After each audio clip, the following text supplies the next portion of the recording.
नमस्कार दोस्तों, हमारे साथ साध्वी प्रज्ञा भारती जी जुड़ चुकी हैं। यहाँ पर एक मेरठ एनसीआर में रत्न अवार्ड समारोह में साध्वी जी ने अपनी उपस्थिति दी। आइए हम जानना चाहते हैं कि उनको अवार्ड जो मिला है, वैसे तो अवार्ड आपके लिए बहुत कम है, आपका तो कोई जवाब नहीं है, बहुत से अच्छा मोटिवेशन आपने दिया। क्या कहना चाहेंगी मैम आप उन बच्चों के लिए जो आने वाला भविष्य है हमारा? सबसे पहले तो मैं थैंक यू करना चाहती हूँ तहे दिल से to all India intellectuals conference, specially doctor Shyam Raghunandan who introduced me to them to this platform. They doing wonderful job for the country, बहुत अच्छा कार्य कर रहे हैं। और साथ ही मैं ये ज़रूर कहूँगी, जो देश का युवा है, आप खाली देश का भविष्य ही नहीं, आप देश का वर्तमान भी है, देश की रीढ़ की हड्डी है। तो इसीलिए राष्ट्र निर्माण, राष्ट्र प्रगति और राष्ट्र विकास पे अपना योगदान दीजिए, because this is your time, you are the generation and this is your country, and to you I would like to say this is our country, if right to be kept right and if wrong to be set right। ये हमारा दायित्व बनता है, हमारे shoulder पर एक onus है कि हम अपने देश के लिए कार्य करें, अपने देश को प्रगति के विकास के शिखर पर लेकर के जाए। जैसे कि आज आप देखिए, भारत का नाम हो रहा है, एक जियोपॉलिटिकल लीडर बनके भारत उभर रहा है, and this gives all of us a sense of national pride, and I would want this to continue for ages and for the younger generations to come. और जब भी भारत की बात हो, आपको गौरव महसूस हो और आप अपने देश में कंट्रीब्यूट कीजिए, अपने देश की प्रगति में कंट्रीब्यूट कीजिए। Sadhvi ji, hearty congratulations for getting the Delhi Ratna Award. Thank you. A very coveted award for you, and you deserve many more laurels also.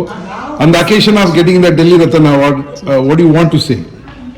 I would first of all congratulate and appreciate the efforts of the entire team of All India Intellectuals Conference, because they have picked up the gems, from the country, and they have recognized their work. सबसे पहले तो बहुत सारी शुभकामनाएं आप सभी को, और secondly I would say keep up the good work that you are doing, and to the people those who participated today, ये एक अवसर है। देखिए, रिकॉग्निशन मिले ना मिले, आप काम करते रहिए, लेकिन जब रिकॉग्निशन मिलता है so it's like an pat on the back, बहुत अच्छा लगता है आपको लगता है कि आप और मोटिवेटेड होकर, इंस्पायर्ड होकर समाज के लिए कार्य कर सकते हैं। तो मैं कहूँगी कि जो कार्य आप कर रहे हैं ऑलरेडी सोसाइटी के लिए, ऐसे लोगों को जोड़िए, एक मुहिम बनाइए, जिससे कि अवार्ड के बाद भी किस तरीके से राष्ट्र में प्रगति में आप योगदान दे सकते हैं, इस पर हमें जरूर सोचना। साधु जी, मैंने देखा आप उत्तराखंड रत्न भी लिया, अभी दिल्ली रत्न हुआ, अभी नेक्स्ट रत्न कहाँ बनेंगे आप? And I am very happy that जितने आपने पढ़ाई बाहर स्टडी किया, and you have been such a wonderful professional. आप कहीं सीईओ बन सकती थी, कहीं आईएएस अफसर बन सकती थी। मुझे पता है, मैं कहीं पढ़ा, आपने स्कूल से लेके कॉलेज तक आप टॉपर रही है, रैंक होल्डर रही।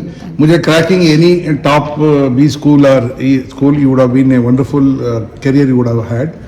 But being in that affluent family, coming from affluent family, and well-educated and empowered women of India, how you chosen the spiritual journey as a sadhvi? Because you will be a role model and inspiration for many daughters of this country. Hope I will ask this question. Either they will follow you, or either they will really think on that. And second question, I have been seeing many debates on national network, wherever it is there. But being a professional, so vocal and so facts and figures, your Sanskrit knowledge, reciting of slokas, what a amazing, you are like a owner's pride and neighbor's enemy.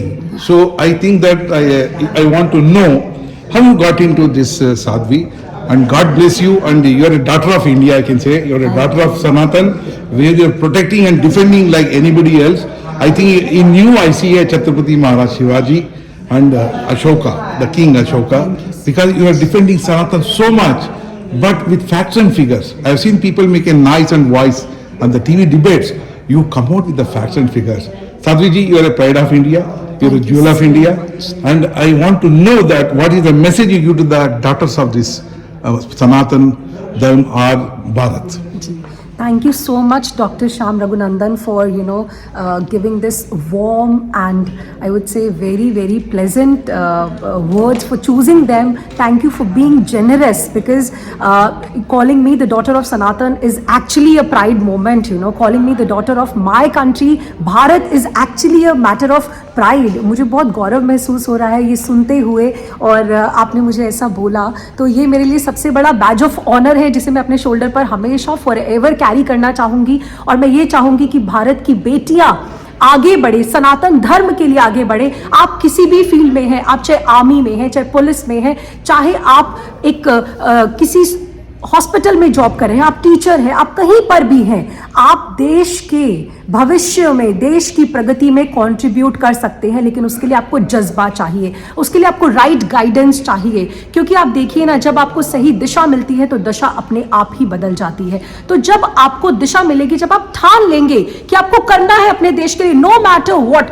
देखिए इस journey में आपको अच्छे लोग भी मिलेंगे जो आपको एनकरेज करेंगे, और आपको ऐसे लोग भी मिलेंगे जो शायद आपको कभी डिस्करेज भी कर दे। लेकिन आप किसी की मत सुनिए। जो एनकरेज करते हैं, जो आपकी पीठ थपथपाते हैं, तो आप मुस्कुराते आगे बढ़ते चले जाइए। और जिनमें ये हिम्मत नहीं कि आपकी पीठ थपथपाते हैं, तो ऐसा कार्य करके दिखाइए कि वो पीठ थपथपाने को मजबूर हो जाए। बी अ प्राउड सनातनी, be a proud Indian, be a proud भारतीय। सबसे बड़ी बात, आज़ादी का 75वां अमृत महोत्सव का आज चल रहे हैं मैम जी।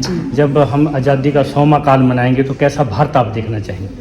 देखिए, ये तो आपने बहुत ही इमोशनल प्रश्न पूछा है, मैं ये कहूँगी, क्योंकि ये जो समय है, जिस दौर से अभी हम गुजर रहे, देखिए 1947 में हमारे देश को आज़ादी मिली थी, स्वराज मिला था, और 2047 में हम 100 साल पूरे करेंगे आज़ादी को। आत्मनिर्भर भारत की ओर हम लोग बढ़ रहे हैं। और ये जो स्पेशली ये जो कार्यकाल अभी जो आप समय देख रहे हैं, इस काल खंड को हम लोग अमृत काल कह रहे हैं। अमृत काल क्यों कह रहे हैं? क्योंकि इस काल के अंदर बहुत सारे परिवर्तन आपको देखने के मिलेंगे। ऐसे ऐसे परिवर्तन देखने को मिलेंगे कि कुछ लोग जो देश के लिए बहुत कुछ करना चाहते हैं वो आगे भी बढ़ेंगे। कुछ लोग जो देश में सहयोग देना चाहते हैं प्रगति में, वो भी आगे बढ़ेंगे। और कुछ लोग जो नहीं देना चाहते, जो लगातार सनातन पर अटैक कर रहे हैं, जो रामचरितमानस की प्रतियां फाड़ के फेंक देते हैं, ऐसे लोग भी आपको देखने को मिलेंगे। तो एक मिक्स्ड समय है मैं कहूँगी। लेकिन हाँ, इस समय में पॉजिटिविटी है, इस समय में स्पिरिचुअल वाइब्स है, एक ऐसी तरंगे हैं जो मानवता के उत्थान के लिए कार्य कर रही हैं। और उसका कारण क्या है जानते हैं? उसका सबसे बड़ा कारण ये है कि ये बदला हुआ भारत है, ये नया भारत है, और ये ऐसा भारत है जहां पर सब लोग मिलकर एक साथ संगठित होकर राष्ट्र के विकास के बारे में सोचते हैं, चाहे वो किसी भी फील्ड से हो। और इसी पर मैं वेदों की एक उक्ति है वो जरूर कहना चाहूंगी, संगच्छध्वम संवद्धध्वम संग मनांसी जानताम। एक साथ मिलकर चलते हैं अपने राष्ट्र निर्माण के लिए। Let us work together so that India could reach to the pedestal of success and become a world leader, विश्व गुरु फिर से भारत बन जाए। Let us work together for that. आदरणीय प्रधानमंत्री बेटी बचाओ बेटी पढ़ाओ जो नारा ने उन्होंने दिया, और माँ बाप ने आजकल बेटियों के ऊपर ज़्यादा ध्यान दे रहा है। मैं ये कहना चाहता हूँ, daughter is not a tension, daughter is equal to 10 sons, and I think I want to hats off to your father and mother for giving such a wonderful daughter to India। ये पढ़ाया, इनको पूरा शिक्षा दिया, अपना spiritualism में दिया। मुझे लगता है कोई माँ बाप इतना पढ़ाई करने के बाद यही देखता है कहीं ना CEO बनाना चाहिए, पैसे में बहुत बड़ा लेवल पे, एक ग्लोबल लेवल पे जा सकती थी, लेकिन घर का अंदर संस्कार जो दिया सनातन धर्म के बारे में, वो बहुत इंपॉर्टेंट है। यदि बच्चा आगे निकलता है, अच्छा बनता है, उसमें माँ बाप का योगदान होता है, गुरु का योगदान होता है। मैं ये आपका मीडियम थ्रू मैं ये इनका माँ बाप और कहीं इनका गुरुजी जो इतने अच्छे संस्कार इनको दिया, एजुकेशन दिया, उनको कोटि कोटि नमन प्रणाम। और माँ बाप जो देख रहे हैं इस वीडियो को, आप अपना बच्चे, अपना daughter is not a tension, she is equal to 10 sons, make her, give her empower, give the education, give the culture. I think we need such daughters for India to safeguard the Sanatan Dharma. अपना भारत माता को बचाने के लिए अपना बेटियों का जरूरत है। बेटे लोग निकम्मे बन रहे हैं, वो निकल जाते हैं आपसे, लेकिन I stand with the daughters, a pride daughters like you. Hats off to Sadhvi ji, so nice of you. I am returning back to Raj blogger. Thank you so much. Thank you. Thank you very much. तो दोस्तों, ये हमारे साथ साध्वी प्रज्ञा भारती जी थी। फिर एक नई शख्सियत के साथ दोबारा मुलाकात करेंगे। तब तक के लिए नमस्कार, जय हिंद, वंदे मातरम, जय भारत, जय श्री राम।